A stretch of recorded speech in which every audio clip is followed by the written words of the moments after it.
Si yo digo una palabra de mi boca, ustedes la escuchan y no se la dice el pueblo, y el pueblo muere por causa de eso, de no conocer la palabra, el malvado morirá. ¿Pero qué? Pediré cuentas a ti de su muerte. ¿Pero qué? Pediré cuentas a ti de su muerte. Sacerdote y obispo, oigan, ¿pero qué? Pediré cuentas a ti de su muerte. ¿Cuántas personas están viviendo en pecado por culpa del sacerdote? 33:7. A ti también, hijo de hombre, te he hecho yo centinela de la casa de Israel. Sacerdote, obispo, hijo de hombre, a ti te he puesto como centinela del pueblo de Israel, del pueblo de Dios. Dios mismo te eligió como sacerdote, lo sabes. Dios mismo te envió y te consagró, lo sabes. Pues escuche lo que dice el Señor. Cuando oigas una palabra de mi boca, hay que oír la palabra de Dios. Otra vez. Cuando oigas una palabra de mi boca, hay que oír la palabra de Dios. Otra vez. Cuando oigas una palabra de mi boca, ¿cómo sabemos que usted ha escuchado la palabra de Dios? Que se le note, vamos a ver. Cuando oigas una palabra de mi boca, tiene que verse los resultados de que usted ha escuchado. Creí, por eso hablé. Tiene que notarse que usted ha escuchado la palabra de Dios. Cuando oiga una palabra de mi boca, ¿qué tendrás que hacer? Les advertirás de mi parte. Tendrás que hablarle al pueblo de parte de Dios. De modo que si guardas silencio vergonzoso, es porque no has sido receptor de la palabra. No has escuchado la palabra de Dios. Pero si has escuchado la palabra de Dios, les hablarás a mi pueblo. Sigue.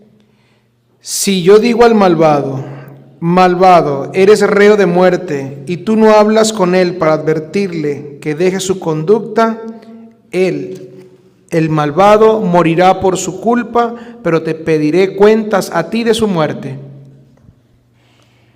Bárbaro. Bárbaro. Qué responsabilidad más grande. Tenía razón mi padre cuando me decía, no quiero que un hijo sea cura ni una hija religiosa. Y cuando le pregunté por qué, me decía, porque en manos de ustedes está que se salve mucha gente o que se condene mucha gente.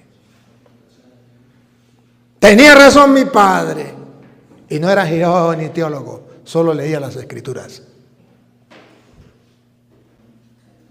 Tenía 3er grado, apenas aprendió a leer. 3er o 1er grado. Pero tenía las escrituras en su mente. Si escuchas una palabra de mi boca, debe dársela a conocer al pueblo. ¿Para qué? Para que cambie. Y si no lo haces, el malvado morirá por su pecado, pero yo le pediré cuenta al sacerdote, al atalaya, al vigía, al obispo, al vigilante, por no haber predicado la palabra de Dios, por no haberle dicho al pueblo que eso era pecado, que eso era malo. Hoy los sacerdotes, depende de la confianza y la amistad que tenga con la gente, le dice si es bueno o es malo. Si usted está viviendo en adulterio, pero es amigo mío, pero usted ama a esa persona, ¿eh? Sí, yo la amo como si lo hubiese parido. Siga así, eso no hay ningún problema. Pero padre, es que yo he escuchado que eso es malo, el adulterio. Yo le doy permiso para que confiese y comulgue. Y llega la gente. Me voy a confesarme. ¿Usted vive en adulterio? Sí. Pero el padre me dio permiso de confesar y comulgar. Me dijo que eso no era malo.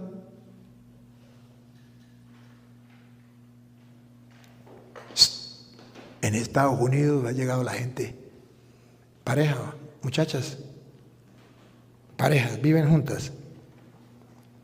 Padre, vengo a confesarme con mi pareja. ¿Sí? ¿Y eso? ¿Son parejas los dos? Sí. pero mantienen relaciones las dos, sí. ¿Cómo así? Mi párroco me dio permiso para confesar, para comulgar, dijo que eso no hay ningún problema. Nos preguntó que si nos amábamos y nosotros nos amamos, no hay ningún problema. Si yo digo una palabra de mi boca, ustedes la escuchan y no se la dice el pueblo, y el pueblo muere por causa de eso, de no conocer la palabra, el malvado morirá. ¿Pero qué? Pediré cuentas a ti de su muerte. ¿Pero qué? Pediré cuentas a ti de su muerte. Sacerdote y obispo, oigan, ¿pero qué? Pediré cuentas a ti de su muerte. ¿Cuántas personas están viviendo en pecado por culpa del sacerdote? ¿Cuántos están viviendo rejuntados y nunca se piensan casar? Por culpa del sacerdote. ¿Cuántos odian a otra persona y el sacerdote le dice, no, eso no es malo? ¿Qué responsabilidad? Sigue. Si por el contrario adviertes al malvado que se convierta de su conducta, pero él no se convierte, morirá él debido a su culpa, mientras que tú habrás salvado tu vida. Aleluya. Aquí están las dos salidas o las dos opciones que tenemos. Predicar o no predicar. Si predicamos, el malvado morirá si no se convierte, pero no es culpa mía. Pero si no predicamos, el malvado morirá por su conducta, pero Dios me pedirá cuentas a mí. Vean la responsabilidad que tenemos. No es un juego. ¿Cuál es el problema? Que nos tomamos todo como un juego. ¿Se acuerdan de que hablábamos hace rato? Nos tomamos todo como un juego. No es un juego. Por algo Dios nos confió este ministerio. ¿No lo confió? No nos pertenece. En su gran misericordia, Él nos lo dio. ¿Tenemos que responder? Sí. Es el celo apostólico, la salvación de las almas. En eso consiste. Para eso Dios nos ha dejado a nosotros la fe. Y el objetivo de la fe es precisamente la salvación de las almas. Creo que está en primera de Pedro, creo que es 1:9. Alcanzando así la meta de vuestra fe, la salvación de las almas. ¿Cuál es la meta de nuestra fe? Alcanzando así la salvación de las almas. No, me leyó mal. Lea. Alcanzando así la meta de vuestra fe. Así sí es. Alcanzando así la meta de nuestra fe. ¿Y cuál es la meta de nuestra fe? La salvación de las almas. Sacerdotes, si perdemos de vista cuál es la meta final de nuestra fe, la salvación de las almas, no tenemos celo apostólico. Hemos perdido el tiempo. ¿Para qué nos mandó Dios? Para ser instrumentos de salvación, para salvar almas. ¿Por qué le llama cura? Porque está curando las almas. La salvación de las almas. Y miren, hermano, estamos pero tan lejos de esta realidad que en la pandemia, ¿a qué se dedicaron los obispos y los curas? A salvar cuerpos. ¿O no? ¿Y las almas?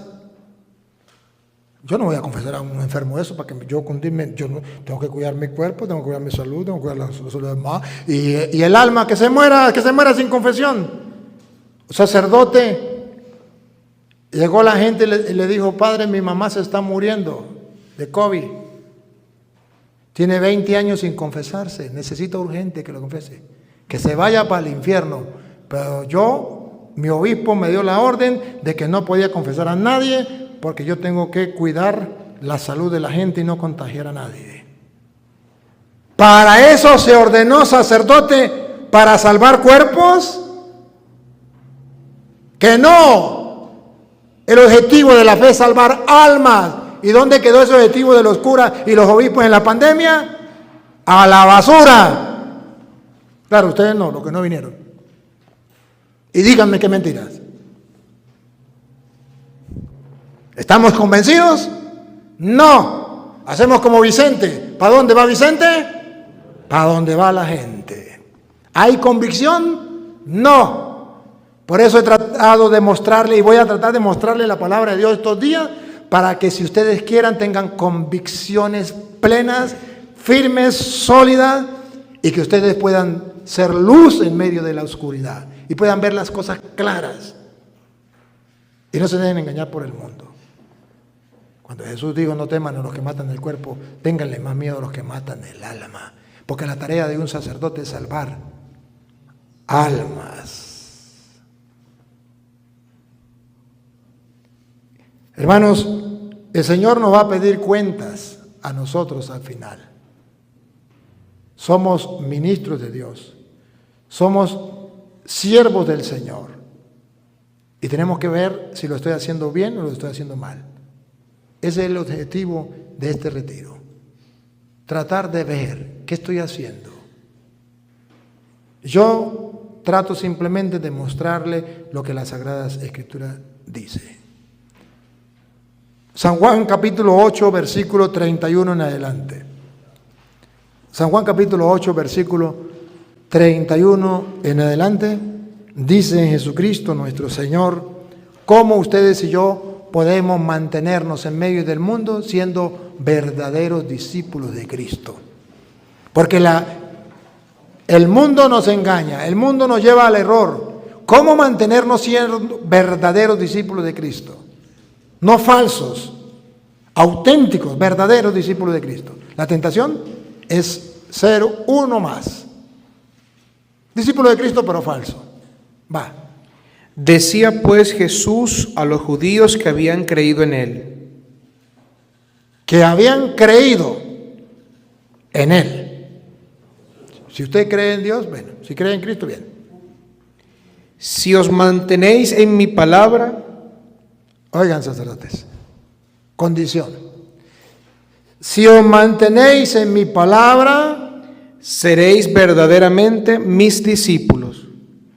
Que en castellano significa que si no nos mantenemos en su palabra, somos discípulos falsos. Nos engañamos y engañamos a los demás. No podemos ver con claridad qué es lo que Dios pide. Seremos discípulos, no dejaremos de ser sacerdote o de ser obispo, no lo dejaremos, porque tenemos ese ministerio. Pero no estamos actuando como verdaderos discípulos de Cristo.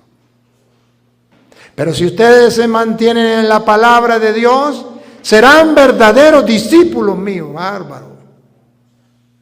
Entonces no es que el cura Toro esté loco, es que el cura Toro cree en la palabra de Dios. Y quiero hacer mía estas palabras. Yo quiero ser verdadero discípulo de Cristo. Y por eso trato de mantenerme en su palabra. Lo que Él diga, mande, Señor. Repítalo. Si os mantenéis en mi palabra, seréis verdaderamente mis discípulos. Conoceréis la verdad y la verdad os hará libres. Dijo Cantinflas, he dicho. Caso cerrado, no se hable más. Si nos mantenemos en su palabra, conoceremos la verdad y seremos libres. Libres para predicar en cualquier parte del mundo, delante de quien sea. La verdad es verdad. Gústele a quien no le guste, punto. No estoy para agradar a la gente. Estoy para predicar el Evangelio de Cristo, que es lámpara para nuestros pasos, luz en nuestro sendero. Te alabamos, Señor. Te bendecimos, te adoramos, te glorificamos y te damos gracias porque nos has llamado para tan alto ministerio. Ser embajador tuyo en la tierra. Ser el vigilante. Ser aquel que pueda guiar al pueblo al reino de los cielos. Bendito sea. Gracias porque a través de tu palabra podemos ver con claridad el camino a seguir.